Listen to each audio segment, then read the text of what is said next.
Hello friends, जय माता दी। कैसे हैं आप सब? जिसका मन वंदना करने से प्रसन्न होता है, जो प्रेम प्रिय है और जो प्रेम प्रदान करने वाले हैं, जो पूर्णानंद हैं और अपने भक्तों की इच्छाओं को सदा पूरा करने वाले हैं, जो ऐश्वर्य संपन्न और कल्याणकारी हैं, जो साक्षात सत्य के स्वामी हैं, सत्य प्रिय हैं, सत्य के प्रदाता हैं, ब्रह्मा और विष्णु जिनकी सदा स्तुति करते हैं, जो अपनी इच्छा के अनुरूप शरीर को धारण करते हैं, उन परम आदरमयी भगवान शिव की मैं चरण वंदना करता हूँ। बोलिए हर हर महादेव शंभु। ऋषि कहते हैं, हे महामुने सूत जी, जिस व्रत के करने से त्रिलोकीनाथ कल्याणकारी भगवान शिव प्रसन्न होते हैं, वह व्रत हमें सुनाइए। तब ऋषियों के प्रश्न को सुनकर सूत जी बोले, हे ऋषिगणों, पूर्व काल में एक बार माता पार्वती ने भगवान शिव से यह प्रश्न पूछा कि स्वामी, किस विधि एवं व्रत से संतुष्ट होकर आप अपने भक्तों को भोग और मोक्ष प्रदान करते हैं। तब सर्वेश्वर शिव बोले, हे देवी, मुझे प्रसन्न करने एवं भोग और मोक्ष की प्राप्ति करने के लिए तो अनेकों व्रत हैं। वेदों को जानने वाले उत्तम महर्षि 10 उपवासों को अधिक महत्वपूर्ण मानते हैं और इन व्रतों का विधि विधान मैं आपको बताता हूँ। प्रत्येक महीने की अष्टमी को व्रत करें तथा रात के समय ही व्रत को खोलकर भोजन ग्रहण करें, परंतु काल अष्टमी पर रात में भी भोजन नहीं करना चाहिए। दिन के समय व्रत रखकर मेरा पूजन करें और रात्रि के समय भोजन लें। शुक्ल पक्ष की एकादशी को रात में भी भोजन नहीं करना चाहिए। इसी प्रकार शुक्ल पक्ष की त्रयोदशी में रात को भोजन करें, परंतु कृष्ण पक्ष की त्रयोदशी पर रात में भी भोजन ना करें। इन सभी व्रतों में शिवरात्रि का व्रत सर्वोत्तम माना गया है। शिवरात्रि का व्रत फाल्गुन माह के कृष्ण पक्ष में होता है। इस दिन सुबह जल्दी जागें, नित्य कर्म करने के पश्चात शिव मंदिर में जाकर विधि पूर्वक भगवान शिव का पूजन करने के पश्चात उनसे प्रार्थना करें, हे नीलकंठ, मैं आज इस शिवरात्रि के उत्तम व्रत को धारण कर रहा हूँ। आपसे मेरी कामना है कि आप मेरे व्रत को निर्विघ्न पूर्ण करें। काम, क्रोध, शत्रु आदि मेरा कुछ न बिगाड़ सके। भगवान, आप सदा मेरी रक्षा करें। इस प्रकार व्रत का संकल्प लेना चाहिए। तत्पश्चात रात होने पर पूजन की सभी सामग्री को एकत्रित कर ऐसे शिव मंदिर में जाएं जहां शिवलिंग की प्रतिष्ठा शास्त्रों के अनुसार की गई हो।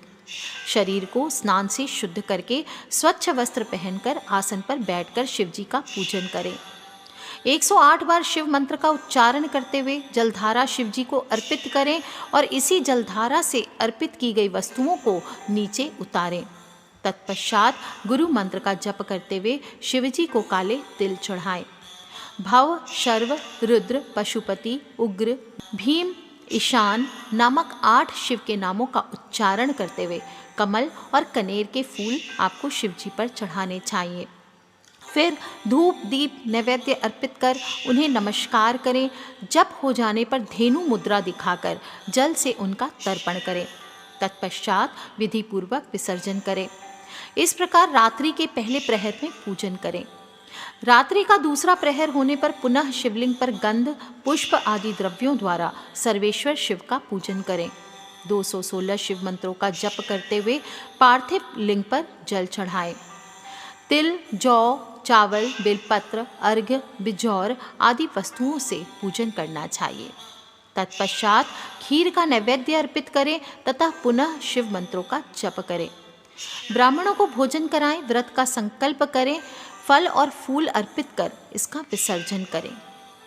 तीसरे प्रहर में ही विधि विधान से पूजा करनी चाहिए, परंतु इस प्रहर में जौ की जगह गेहूं और आक के फूलों से पूजन करें। पूजन के पश्चात कपूर से आरती करें। अर्घ्य के रूप में अनार अर्पित करें। फिर ब्राह्मण को भोजन कराएं और संकल्प लें। चौथा प्रहर आरंभ होने पर शिव जी का आवाहन करके उड़द, कंगनी, मूंग, 7 धातु, शंख फूल एवं बेलपत्र आदि से मंत्रों का जप करते हुए अर्पित करें। तत्पश्चात केले एवं अन्य फल मिष्ठान अर्पित करें और जप करें। फिर सामर्थ्य के अनुसार ब्राह्मणों को भोजन कराने का संकल्प करें और सूर्य उदय तक उत्सव करना चाहिए। फिर स्नान करके भगवान शिव का पूजन करें। तत्पश्चात संकल्प किए हुए ब्राह्मणों को बुलाकर भोजन कराएं। फिर शिव जी से प्रार्थना करें, हे दया निधान, कृपा निधान, देवाधिदेव भगवान शिव, मैंने जाने अनजाने आपकी भक्ति में तत्पर हो आपका व्रत और पूजन किया है। आप मुझ पर कृपा कर इस पूजन को स्वीकार करें। मैं चाहे जहाँ भी रहूँ, मेरी भक्ति सदा आप में रहे। यह कहकर पुष्पांजलि अर्पित करके ब्राह्मणों को तिलक लगाएं, उनका चरण स्पर्श करके आशीर्वाद लें। इस प्रकार विधि पूर्वक किए गए शिवरात्रि के व्रत का बहुत अधिक महात्म्य होता है। इस व्रत से शिवजी के सानिध्य की प्राप्ति होती है और मोक्ष पाकर मनुष्य सांसारिक बंधनों से छूट जाता है। इस उत्तम व्रत का महात्म्य श्री पार्वती जी एवं श्री हरि विष्णु ने भी सुना। फिर शिव महिमा का गुणगान करते हुए बैकुंठ लोक को गए और वहां जाकर विष्णु जी ने लोक कल्याण हेतु इस महाव्रत को किया। सूत जी बोले, हे ऋषिगणों, अब मैं आपको शिवरात्रि के महाव्रत की उद्यापन विधि बताता हूँ। 14 वर्षों तक शिवरात्रि के व्रत का नियम पूर्वक पालन करना चाहिए। त्रयोदशी के दिन सिर्फ एक बार भोजन करें। शिव चतुर्दशी को निराहार व्रत को पूरा करना चाहिए। रात को शिवालय में गौरी तिलक मंडप की रचना करें। इसके बीच में लिंग व भद्र मंडल की रचना करें। उसी स्थान पर प्रजापत्य नामक कलशों की स्थापना करें और उस कलश के वाम भाग में पार्वती जी एवं दक्षिण में शिव जी की प्रतिमा स्थापित करें, उनका पूजन करें। व्रत करने वाले मनुष्य को ऋत्विजों के साथ आचार्य का वरण कर उनकी आज्ञा से शिव जी का आवाहन करके विसर्जन तक पूरी रात्रि शिव जी का विधि पूर्वक पूजन करना चाहिए। भगवत संबंधी कीर्तन, गीत एवं नृत्य करते हुए रात बितानी चाहिए। प्रातः स्नान आदि से निवृत्त हो विधि के अनुसार होम करें। फिर प्रजापत्य का पूजन कर ब्राह्मणों को भक्ति पूर्वक भोजन कराएं। भोजन कराने के पश्चात ऋत्विजों को वस्त्र आभूषण दें तथा बछड़े सहित गौ का दान आचार्य को करें। तत्पश्चात शिवजी से प्रार्थना करें कि हे देवादिदेव, आप हम पर प्रसन्न हो, हमारी पूजा को स्वीकार करें। यह कहकर मंडप की सब सामग्री भी आचार्य को दान कर दें।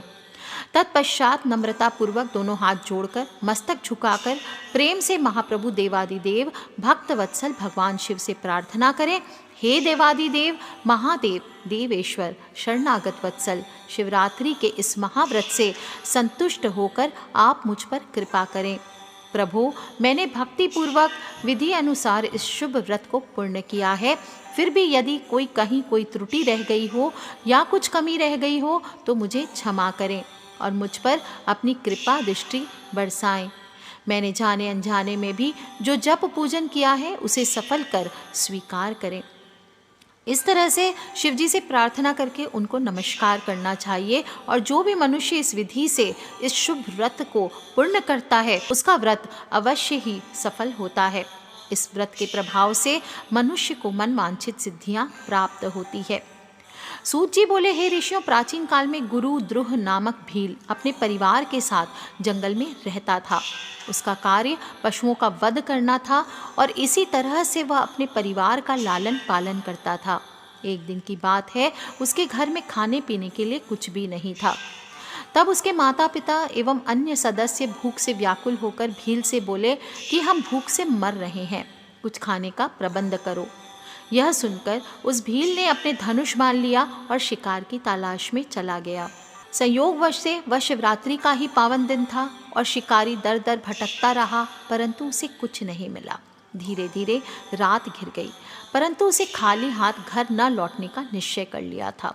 इसलिए वह तालाब के किनारे बैठ गया कि जो भी पशु जल पीने यहाँ आएगा उसी का मैं शिकार कर लूँगा।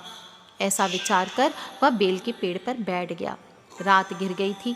तभी वहाँ एक हिरनी जल पीने के लिए आई। उसे देखकर भील ने अपने धनुष पर बाण चढ़ाया। उसी समय ओस में भीगे हुए कुछ बेल के पत्ते वहाँ स्थित शिवजी के ज्योतिर्लिंग पर गिर गए, जिससे भील द्वारा प्रथम प्रहर की पूजा पूर्ण हो गई और भील की पापों का नाश हो गया। उधर भील की धनुष की टंकार से हिरनी सब कुछ जान गई। वह उस भील से प्रार्थना करने लगी, हे भील, आप मेरा वध करना चाहते हैं, मुझे मारकर अपनी भूख मिटाना चाहते हैं। यदि ऐसा करने से आपका दुख दूर होता है तो मैं मरने के लिए तैयार हूँ, परंतु आप थोड़ी देर रुक जाइए। मेरे बच्चे अकेले हैं, मैं उन्हें अपनी बहन के पास छोड़कर आती हूँ। तब भील का विश्वास दिलाकर वह हिरनी वहाँ से चली गई और भील उसके इंतजार में जागता रहा, इसलिए उसे जागरण का फल भी मिल गया।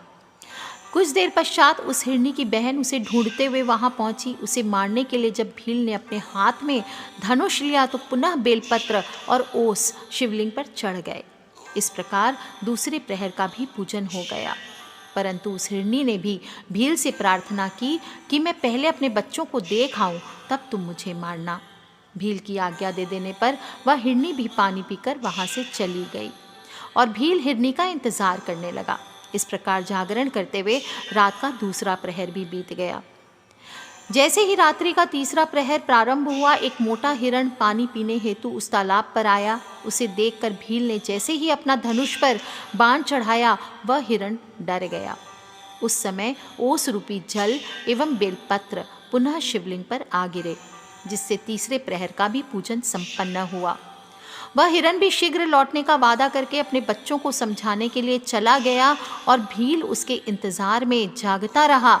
उधर दूसरी ओर वे तीनों, 2 हिरनी और 1 हिरण, घर पर एकत्रित हुए और उन्होंने सारी बातें एक दूसरे को बताई।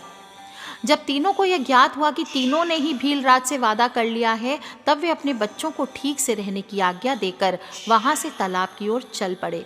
बच्चों ने भी सोचा कि हम अपने माता पिता के बिना कैसे रहेंगे, इसलिए वे भी उनके पीछे पीछे चल पड़े। इस प्रकार हिरण, 2 हिरनियाँ एवं उनके बच्चे एक साथ भीलराज के पास पहुँच गए। इतने सारे शिकारों को एक साथ देखकर भीलराज बहुत प्रसन्न हुआ। जैसे ही उसने उन्हें मारने के लिए धनुष निकाला, एक बार फिर ओस रूपी जल और बिलपत्र वहां स्थित शिव ज्योतिर्लिंग पर चढ़ गए। इस प्रकार अनजाने में ही उससे चौथे प्रहर की भी पूजा पूर्ण हो गई, जिसके फल स्वरूप उसके सभी पाप कर्म नष्ट हो गए और उसे ज्ञान की प्राप्ति हुई। उसने अपने मन में विचार किया कि मुझसे श्रेष्ठ तो ये पशु हैं जो परोपकार के लिए अपने प्राण न्योछावर करना चाहते हैं, और मैं मनुष्य होकर भी हत्या आदि बुरे कार्यों में संलग्न हूँ। ऐसा विचार कर भील बोला, हे मृगियों, तुम धन्य हो, तुम्हारा जीवन सफल है। तुम जाओ और प्रसन्नता पूर्वक निवास करो, मैं तुम्हें नहीं मारूंगा। भील के इतना कहते ही भगवान शिव ज्योतिर्लिंग से प्रकट हो गए। एकाएक इस प्रकार अपने सामने साक्षात देवादिदेव महादेव को पाकर उस भील की आंखों से अश्रुधारा बहने लगी और उसने प्रभु के चरण पकड़ लिए। तब शिव जी ने प्रसन्न होकर कहा, हे व्याधर्षे, तुम्हारे पूजन से मैं बहुत प्रसन्न हूँ। तुम श्रृंगवेरपुर जाकर आनंद पूर्वक निवास करो। प्रभु रामचंद्र तुम्हारे घर पधारेंगे और उनसे तुम्हारी मित्रता हो जाएगी। अंत में सुखों को भोग कर तुम्हें मोक्ष की प्राप्ति होगी। यह कहकर शिवजी वहां से अंतर्ध्यान हो गए। हे ऋषियों, इस प्रकार एक पापी व्याध से अनजाने में हुए शिव चतुर्दशी व्रत से उसे भोग और मोक्ष की प्राप्ति हुई। आज के लिए इतना ही। कथा यहीं संपूर्ण होती है।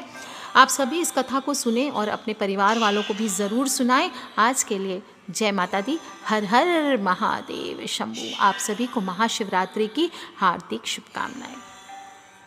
ओम नमः शिवाय, ओम नमः शिवाय, ओम नमः शिवाय, ओम नमः शिवाय, ओम नमः शिवाय।